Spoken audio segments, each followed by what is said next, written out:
آخری خط۔ لیلا اور ایتھن شہر کی لائبریری میں ایک برساتی دوپہر کو ملے۔ لیلا پرانی کتابوں سے محبت رکھنے والی ایک خواہشمند ناول نگار ایک اونچی شیلف پر خاک آلود حجم تک پہنچنے کے لیے جدوجہد کر رہی تھی۔ ایتھن ایک نرم رویے کے ساتھ تاریخ کے پروفیسر نے اپنی مدد پیش کی۔ جب اس نے اسے کتاب سونپی تو ان کی انگلیاں صاف ہو گئیں اور ان کی آنکھوں سے تعلق کی چنگاری آ گئی۔ انہوں نے جلد ہی ادب اور تاریخ کے ایک باہمی جذبہ دریافت کیا جو ایک گہری دوستی میں بدل گیا۔ وقت کے ساتھ ساتھ ان کا رشتہ محبت میں بدل گیا۔ ایتھن نے لیلا کی تخلیقی صلاحیتوں اور متحرک شخصیت کی تعریف کی جبکہ لیلا کو ایتھن کی حکمت اور پرسکون موجودگی میں سکون ملا۔ انہوں نے لاتعداد شامیں پارک میں چہل قدمی کرتے ہوئے اپنے خوابوں اور امنگوں کے بارے میں باتیں کی۔ سردیوں کی ایک رات ستاروں سے بھرے آسمان کے نیچے ایتھن نے لیلا کو پرپوز کیا۔ اس کے الفاظ دلی اور مخلص تھے جو اسے زندگی بھر کی محبت اور حمایت کا وعدہ کرتے تھے۔ لیلا کی آنکھوں میں خوشی کے آنسو بھر آئے۔ جیسے ہی اس نے قبول کیا انہوں نے چاندنی کے نیچے ایک پرجوش بوسہ لیا۔ ان کی شادی ایک سادہ اور خوبصورت تقریب تھی جس میں قریبی خاندان اور دوستوں نے شرکت کی۔ زندگی کامل لگ رہی تھی، مشترکہ خوابوں اور اٹل محبت سے بھری ہوئی تھی، لیکن خوشی مبہم تھی۔ ان کی شادی کے صرف ایک سال بعد لیلا کو مسلسل سر درد اور بینائی کے مسائل کا سامنا کرنا شروع ہوا۔ متعدد ٹیسٹوں اور ہسپتال کے دورے کے بعد تشخیص سنگین تھی۔ لیلا کو ایک نایاب جارحانہ دماغی ٹیومر تھا۔ تشخیص ناقص تھا اور وقت محدود تھا۔ تباہ کن خبروں کے باوجود ایتھن لیلا کے شانہ بشانہ رہے، اپنے بقیہ وقت کو ایک ساتھ گزارنے کے لیے پرعزم رہے۔ انہوں نے ان جگہوں کا سفر کیا جہاں لیلا نے ہمیشہ دیکھنے کا خواب دیکھا تھا، سینٹورنی کے پرسکون ساحلوں سے لے کر ٹوکیو کی ہلچل والی سڑکوں تک۔ ایتھن نے ہر لمحے کو اپنی گرفت میں لے لیا، ایسی یادیں تخلیق کی جو زندگی بھر رہیں گی۔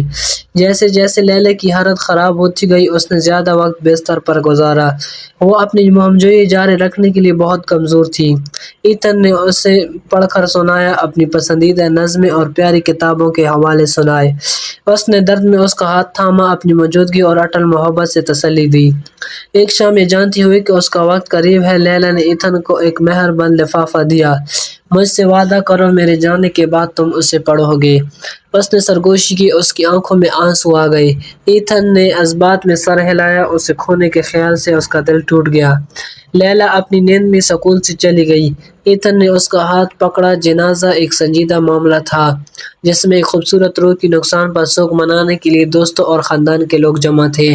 ایتھن نے ایک بہت بڑا خلا محسوس کیا، لیلا کے بغیر دنیا میں معنی تلاش کرنے کے لیے جدوجہد کر رہا تھا۔ جنازے کے کچھ دن بعد ایتھن اپنے پسندیدہ پارک میں اکیلے بیٹھا۔ لیلا نے اسے دیا ہوا لفافہ تھام لیا۔ کانپتے ہاتھوں سے اس نے کھولا اور اس کا آخری خط پڑھنے لگا۔ میرے پیارے ایتھن، اگر آپ یہ پڑھ رہے ہیں تو اس کا مطلب ہے کہ میں پہلے ہی اس دنیا سے جا چکی ہوں۔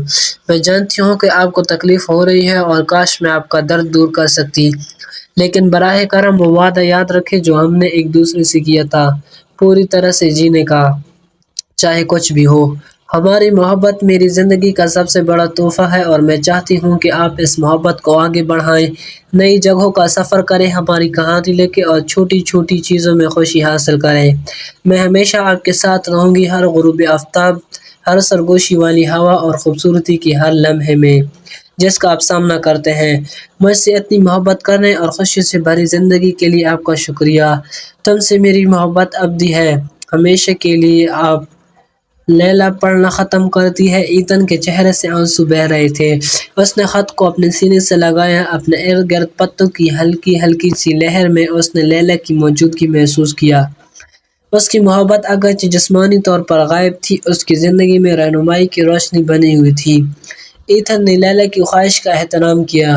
اس نے دنیا کا سفر کیا، اس خوبصورتی کو پکڑا جو اس نے ہمیشہ دیکھا تھا اور ان کی محبت کی کہانی لکھی، اسے دوسروں کے ساتھ شیئر کیا۔ اگرچہ اس کے نقصان کا درد کبھی پوری طرح سے ختم نہیں ہوا، ایتھن کو ان کی تخلیق کردہ یادوں اور اس کے وعدے سے سکون ملا۔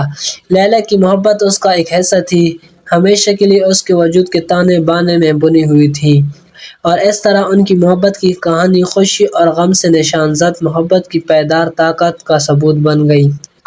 ایک ایسی محبت جو وقت اور جگہ سے ماورا ہے، جو پیچھے رہ جانے والوں کے دل میں رہتی ہے۔